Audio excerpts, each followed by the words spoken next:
పొరపాటున ఆ గొర్రె పిల్ల పడినట్లయితే దాన్ని ఎదిరించుకోవాలని చెబుతుంది అది. దానివల్ల కాదు, కానీ ఒకవేళ దాన్ని పైకి కనుక తీసుకొస్తే ఇంకెన్నడు ఆ బోరు గట్టికి వెళ్ళదు. అందుకనే దేవుడు అన్నాడు, నశించిన దాన్ని వెలికి రక్షించడానికి ఆయన ఈ లోకానికి మాట అంటారు.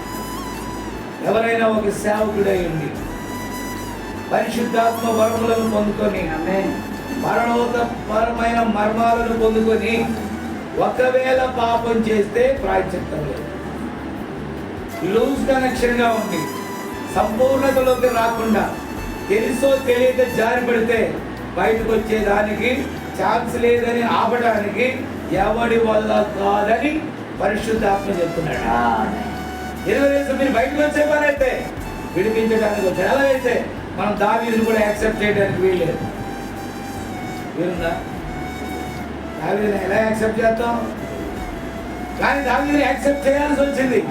ఎందుకు చేయాల్సి వచ్చిందంటే ఆత్మానుసారుడిగా అతడు మరలా పడిపోయిన దాన్ని దిద్దుకున్నాడు.